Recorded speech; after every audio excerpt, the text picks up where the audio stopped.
السلام عليكم ورحمة الله وبركاته. ازيكم يا جماعة عاملين ايه؟ طبعا قبل ما نبتدي الكلام نصلي على الرسول عليه أفضل الصلاة والسلام. هنتكلم النهاردة في حاجة مهمة. الفيديو كده مظبوط قبل ما نتكلم؟ الفيديو شغال مظبوط؟ ماشي. هنتكلم النهاردة في نقطة مهمة جدا، أنا ممكن نكون جاي متأخر فيها، في حكاية الخصوبة. يعني كنت المفروض أتكلم فيها بدري أيام الصيف عشان أقدر أفيد الناس، بس معلش غصب عني الدنيا بس مضغوط عليها، أنا آسف يعني. بعدين الضغوط عليها مخليني بنسى، بس الناس تعذرني ماشي، لان الشغل على النت والكلام من ده بيحتاج وقت كتير يا جماعه.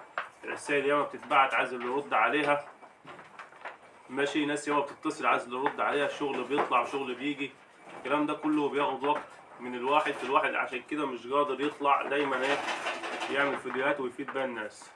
بس الفيديو اللي انا هنتكلم فيه النهارده ده فيديو مهم جدا عن الخصوبه، فيديو عن الخصوبه، ازاي ارفع الخصوبه عندي.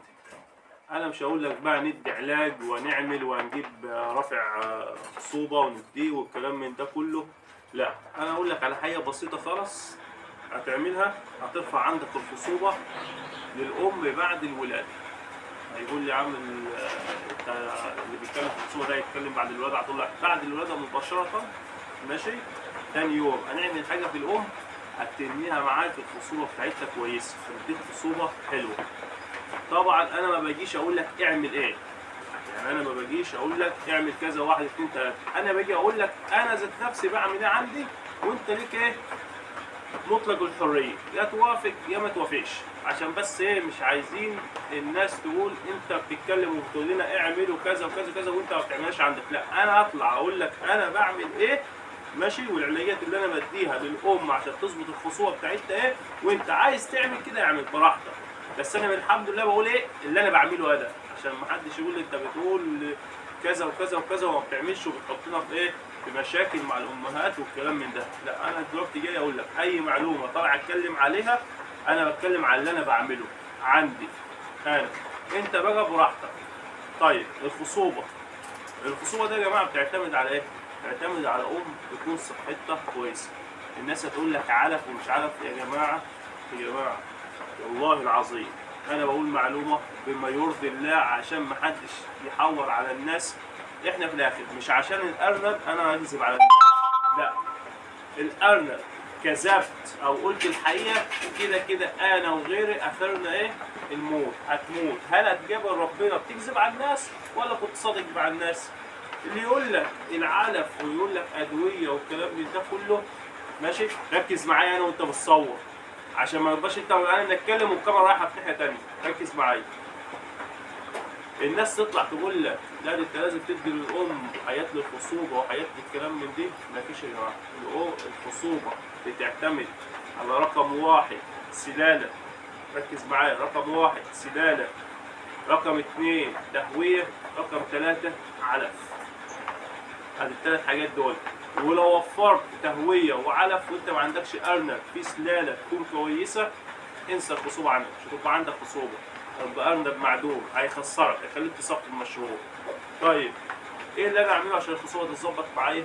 اول حاجه زي ما انا قلت ندي سلاله كويسه. انا الحمد لله بفضل الله مش شكرانيه في الحاجه بتاعتي، بس اي حد خد ارنب من عندي هو اللي يقول الكلام ده. انا عندي الارنب رقم واحد. انا بقى مش عايز اقول لان في ناس بتزعل من الكلمه دي يقول لك انت رقم واحد في مصر، انا بقول لك انا عندي ارنب من انظف الارانب اللي في مصر. اللي عايز ياخد من عندي اهلا وسهلا، مش عايز ياخد، اللي عايز يتفق مع كلامي يتفق. بس انا شايف الارنب اللي انا مهجنه والارنب اللي انا تعبان فيه بقالي سنين، ارنبي انا شايفه احسن ارنب كفي الخصوبه وكفي التحويل وكفي المناعه وكفي الرضاعه. ارنبي رقم واحد، مفيش مقارنه الحمد لله رب العالمين، لاني شغال. انا ممنوع تلاقي عندي بكرش، ممنوع تلاقي عندي حته في اللحم بكرش، ممنوع تلاقي عندي ارنب مسلسل، مفيش الكلام ده. كل اللي خد ارنب من عندي يقول كده سلالات ماشي. انا الحمد لله بفضل الله مطلعين رقم سلالات الموسم ده، رقم الحمد لله رب العالمين رقم كبير. من امتى انا عندي بطلع سلالات؟ من 1/8، من 1/8. انا كنت شغال قبل كده اللي هو قبل الموسم، شغالين اللي عايز بياخد، لكن الموسم ابتدى معانا من 1/8. الحمد لله رب العالمين من 1/8 مطلعين على السلالات. اللي ياخد سلاله ويقول لك ما وصلتش على 5 شهور وزن عالي فوق ما تتخيل، انا بقول كده شهر 5 بالظبط، 5 شهور بالظبط، تلاقي الام من 3 كيلو ونص لغايه 4 كيلو الا ربع. ام بقره، ام تمسك ظهر، ام تشوفها مفيش حاجه اسمها سلسله، مفيش حاجه اسمها كرش، مفيش حاجه اسمها الكلام ده.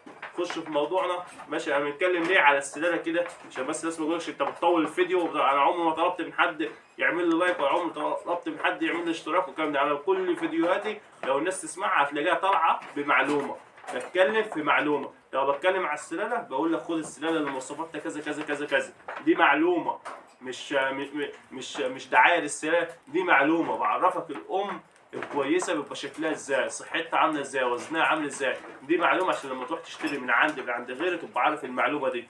طيب الحمد لله زي ما قلنا كل الفيديوهات كل فيديو طلع منه معلومه ان شاء الله للناس.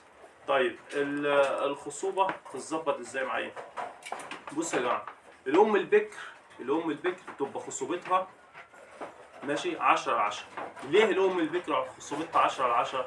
لانها ما تعرضتش لشغل قبل كده، صحتها كويسه، ولا رضعت ولا ولدت ماشي، ولا اشتغلت قبل كده عشان ايه الامكانيات بتاعت جسمها ماشي، اللهم صل على سيدنا، والطاقه اللي عندها ايه بتخف من ايه؟ من ضغط الشغل.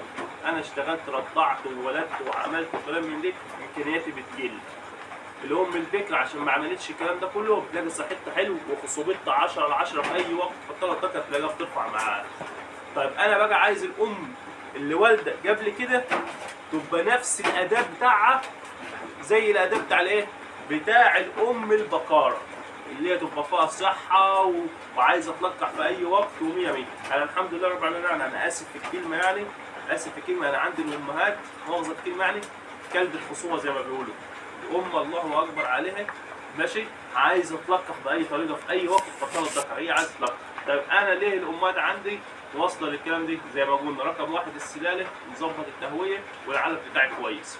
طيب انا بقى راجل عندي وعايز اكمل ايه المنظومه دي كلها على بعضها، واخلي الام اللي هي شغاله قبل كده تكون بنفس الاداء الام البكر. اعمل ايه؟ اجي الام ولدت عندي، اسيب الام ولدت طبيعي، الام كويسه حالتها كويسه بسيبها تولد الطبيعي. الام في اي مشكله عندها بتدخل بالايه؟ بالطلق. دخلت بالطلق ولدت الام 100 100.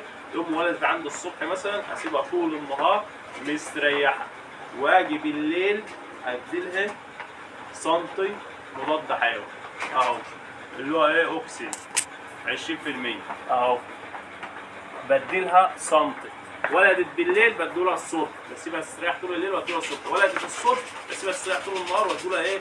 بالليل. سنتي. اقول لك فوائد السنتي دي في الخصوبه، اللي الناس بتقول لي هو ماله مال الخصوبه. اقول لك دلوقتي، انا بقول لك معلومه مفيش حد قالها لك قبل كده.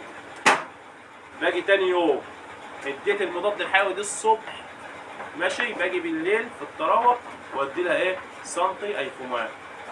يا جماعه الفيديو واقف مننا، احنا كنا بنتكلم انا اديت ده بعد الولاده على طول، اللهم صل على سيدنا محمد، هسيب الام تستريح يوم وادي لها ده، وتاني يوم بعد 24 ساعه ادي لها سنتي ايفومان. يبقى خد السنتي ضد حيوي، خد السنتي ايفومان. طيب دول مالهم ومال الخصوبه؟ دي اول حاجه ليهم، هما بيشتغلوا على حاجتين. اول حاجه ليهم المضاد الحيوي بعد ما بنديله الام مباشره ماشي بعد الولاده بيوم، سيبها تستريح يوم وادي لها دي بيغسل الرحم عندها من اي ايه التهابات مطرح الايه؟ مطرح الاجنه ومطرح الولاده، ويبقى في التهابات في ناس في الفتحه التناسليه بتاعتها يظبطها. يبقى كده المضاد الحيوي عرفنا ايه؟ عمل ايه؟ نظف الدنيا ويعالج اللبن، لو في بكتيريا في اللبن هينزل في اللبن ويعالج البكتيريا اللي في اللبن، ويعالج الام من الرحم. طب الايفومات بعديه بيوم، ثاني يوم بالليل هنديها سنتي ايفومات. هيقول لي يا عم السنتي ماله؟ الايفومات دي ماله ومال الخصوبه؟ اقول لك شوف الايفومات دي هيعمل ايه؟ كده خدت العلاج.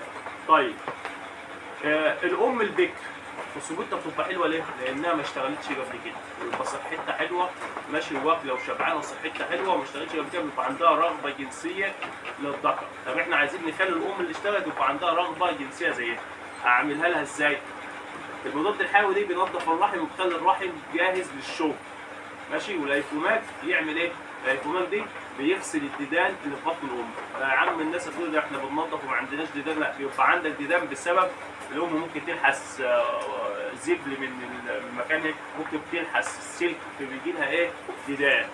يبقى انا كده غسلت الام ايه، مسكت لها الديدان، شلته من الجسم، غسلت لها اي فضليات اي بكتيريا ضاره في الدم موتها.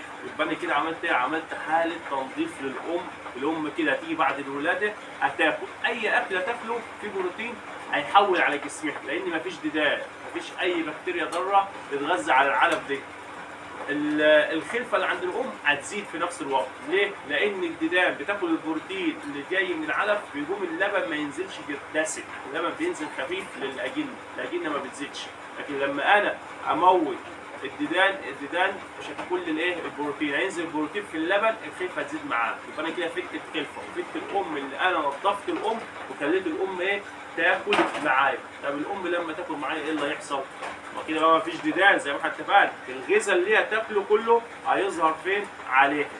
ودي نضف لها الرحم ودي موت لها الديدان، الغذاء زاد على الايه؟ على الام رجعت تاني صحتها ورجعت تاني شكلها اكنها لسه ام بكر ما اشتغلتش قبل كده، على الرغم ان هي بترضع وعندها خلفه، بس الهيكل بتاعها اتملى تاني، صحتها ردت تاني، الكلام ده كله. يبقى الام هنا ايه اللي هيحصل فيها؟ هيبقى عندها رغبه جنسيه للذكر، هيبقى عندها رغبه للذكر اللي هي تلقح.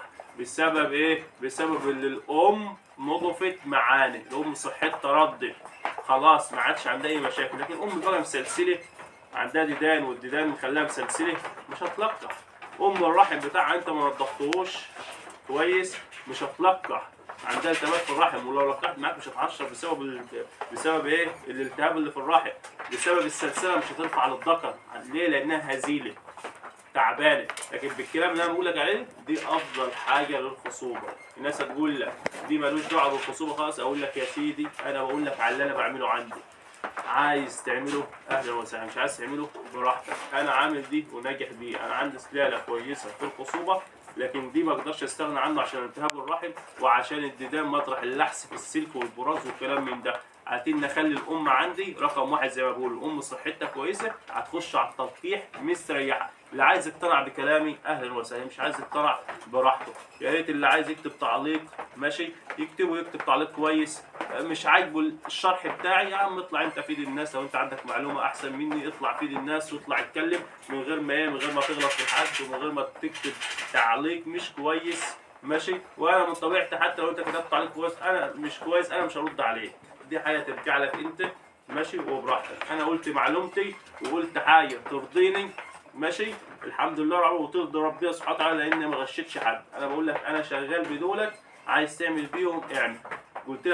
قلت لك الفايده بتاعتهم ايه زي ما شرحت، اللي هم بينضفوا الام ويظبطوها ويخلوها ترجع صحتها تاني اكنها لسه بكاره وترضى يتعش. طول ما الام صحتها كويسه يا جماعه معلومه، طول ما الام صحتها كويسه الكتله العضليه بتاعتها كويسه ردت لها تاني وصحتها ردت لها تاني هتلقح ما فيش اي مشكله، لانها شبعانه عايزه تخش دوره جديده عشان هي ايه شبعانه وصحتها ردت لها.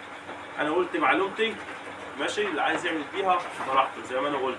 انا بعمل كده، ما بقول شيء اعمل 1 2 3 وانا ما بنعملوش، لا انا بعمل كده. الازازه عندي اهي فيها شغال منها اهي اهي اهي، دي فاضل فيها شويه وهتخلص اهي ماشي. يبقى اقول معلومه عندي عايز تعمل بيها اعمل ايه. واللهم صل على سيدنا محمد، يا رب اكون فدتكم بمعلومه كويسه، والسلام عليكم ورحمه الله وبركاته.